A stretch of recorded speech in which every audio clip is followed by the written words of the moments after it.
কারণ হচ্ছে কবুতর খাবার কেনার সময় ভুল হইলে আপনার কবুতর অসুস্থ হবেই। এইটা একটা ভালো কবুতর, এইটার পাখাটাই দেখেন অন্যরকম। এখনো কিন্তু আমার এই কবুতরটা ঠান্ডা আছে। কবুতরের গরমে ভাই ঠান্ডা লেগে যেতেছে। আমরা এই যে ক্লিপ ট্যাগ পরাইছিলাম, ক্লিপ ট্যাগ পরানোর কারণেই ভাই এই কবুতরের বাচ্চাগুলো অসুস্থ হয়ে গেছিল। গরম অনেক বেশি, এই গরমের মধ্যে যদি কবুতরের খেয়াল না রাখেন তাহলে কিন্তু মহা বিপদ। আসসালামু আলাইকুম দর্শকবৃন্দ, কি অবস্থা সবার, কেমন আছেন আপনারা? আপনাদের সবাইকে আমাদের নতুন একটা ভিডিওতে স্বাগতম। দর্শকবৃন্দ, যখনই আমরা আমাদের রাজশাহীর কবুতরগুলো ছাড়ি তখনই এই কবুতরগুলো এমন সব কাণ্ড করে যেটা আপনাদেরকে বলে বুঝাইতে পারবো না। কবুতর ছাড়া মাত্র খালি চিপা চাপা খুঁজে। আজকে রাজশাহীর কবুতরগুলো ছাড়ার পরে দেখতেছি এই চিপা এসে বসে আছে। আসলে এই কবুতরটা ওর মাদির জন্য ডিম পাড়ার একটা ভালো জায়গা খুঁজছে। আমি তো রাজশাহীর কোনো কবুতরের পাল্লা দেওয়ার আগে আসলে বাচ্চা করি না, এইটা তো আর এই কবুতরটা জানে না। যাই হোক, রাজশাহীর কবুতরের এই চঞ্চল ভাবটা, এই মনে করেন এদিক ওদিক দৌড়াদৌড়িটা আমার খুবই ভালো লাগে। যে এখন একটা জায়গা পাইছে, ক্যামেরা দেখে এখন বের হয়ে যাবে, দেখছে কিন্তু বেরো হইতে পারতেছে না। ওদের এইসব কাণ্ডকীর্তি দেখতে আমার খুব মজা লাগে।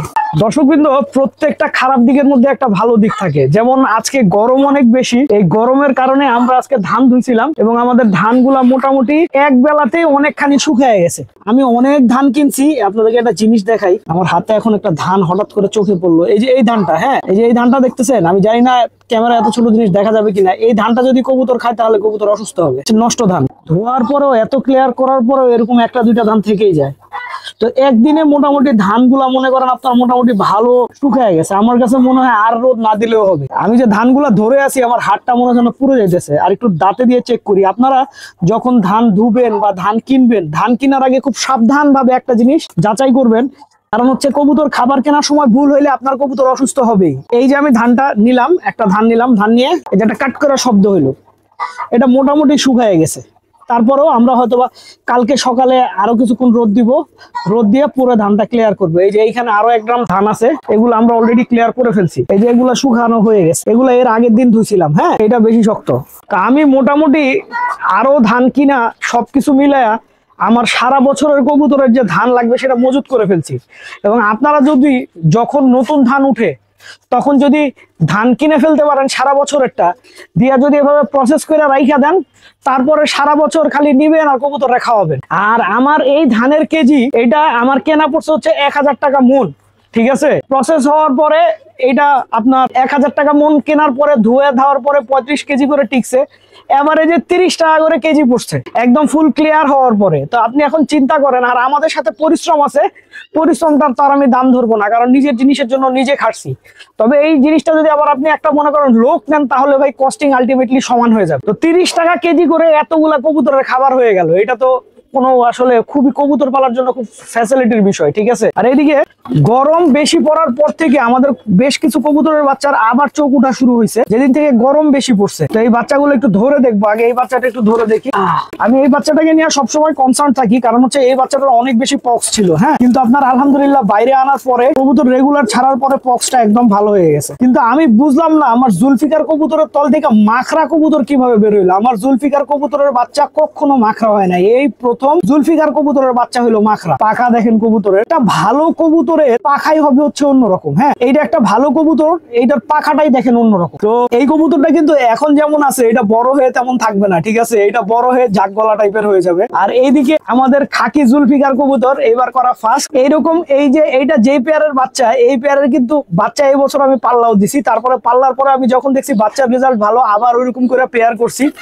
তো বাচ্চাগুলা মোটামুটি ভালোই আছে, কিন্তু আমি চিন্তায় আছি হচ্ছে আমার এই কবুতরের বাচ্চাগুলাকে নিয়ে আমি টেনশনে আছি। টেনশনের কারণ এই কবুতরের বাচ্চাগুলা মাত্র বের করছি, এরা এখনো বাইরের আবহাওয়ার সাথে নিজেকে ওইভাবে মিলাইতে পারে না। এর মধ্যেই মনে করেন বাইরে আসায় যে তাপদাহ, যে গরম, এই গরমে বেচারাদের খুব কষ্ট হইতেছে। আমি সবসময় পানি দিয়ে রাখার চেষ্টা করতেছি। আর আরেকটা সমস্যা হচ্ছে, গরমের মধ্যে যখনই আমি আখের গুড় দিতেছি কবুতরের ঠান্ডা লেগে যেতেছে, কবুতরের ঠান্ডা গরম হয়ে যেতেছে। তা আমি কবুতরের যত্নও নিতে পারি না, কবুতর সুস্থও করতে পারি না, একটা বাজে অবস্থা। যেমন একদিন আখের গুড় দেওয়ার পরে এই কবুতরের নাক টাক বন্ধ হয়ে ঠান্ডা মান্ডা লাইগা দেখছেন অবস্থা, এখনো নাকে পানি, প্রচুর ঠান্ডা লেগে গেল। একদিন খালি মনে করেন আপনার আখের গুড় দিছিলাম। বাচ্চা কবুতর আর রাজশাহীর কবুতর গুলো সবচেয়ে বেশি ঝামেলা হইতেছে আখের গুড় দিলে। আর একটা কবুতরের সমস্যা ছিল, ওইটাকে একটু ধরে দেখতে হবে। এখনো কিন্তু আমার এই কবুতরটা ঠান্ডা আছে। এই যে আমার হাতে এখন যে কবুতরটা দেখতেছেন এটারও ঠান্ডা ছিল। এখন কি অবস্থা দেখা যায়, আরে বাবা গরম পায়া দেখি চোখের কালার এসে শুরু করছে। ঠান্ডা এখনো আছে, আমি হাত দিচ্ছি সাথে সাথে কি পানি বের হচ্ছে দেখছেন। আল্লাহ কি যে সমস্যা, কবুতরের গরমে ভাই ঠান্ডা লেগে যেতেছে। বুঝছেন অবস্থা? এত বেশি গরম যে এদের গরম ঠান্ডা হয়ে যেতে স্যার। এদের মূলত সমস্যাটা শুরু হয়েছে যখন থেকে আমি এদেরকে উপরের ধাপড়িতে নিয়ে গেছি। এরা নিচের ধাপড়িতে যখন ছিল এদের কোনো সমস্যা ছিল, উপরের ধাপড়িতে নেওয়ার পরে এই বাচ্চাগুলোর মনে করেন সমস্যা শুরু হয়ে গেছে। আর একটা জিনিস দেখেন, এই হচ্ছে আমার জুলফিকার কবুতরের প্রত্যেকটা বাচ্চাই যখন বয়স কম থাকে, ক্যামেরা অনেক কাছে যে কারণে কাছে আসতেছে না, আপনি খাঁচায় হাত দিলেই আপনার আঙ্গুলের মধ্যে এসে মনে করেন আস্তে আস্তে টোকা দিবে। এটা জুলফিকার কবুতরের একটা অন্যরকম বৈশিষ্ট্য। এখন থরের ঘরের কবুতরগুলোর কি অবস্থা চলেন একটু দেখে আসি। মাশাআল্লাহ, থরের ঘরে কবুতরগুলো অনেক আরামে আছে, কারণ থরের ঘরে এদের মাথার উপরে ফ্যান চলতেছে, যে কারণে খুব ঠান্ডা বাতাস।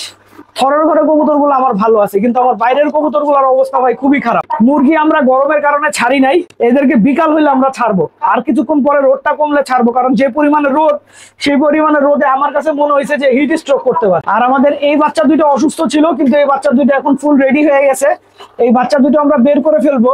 আমরা এই যে ক্লিপ ট্যাগ পরাইছিলাম, ক্লিপ ট্যাগ পরানোর কারণেই ভাই এই কবুতরের বাচ্চাগুলো অসুস্থ হয়ে গেছিল।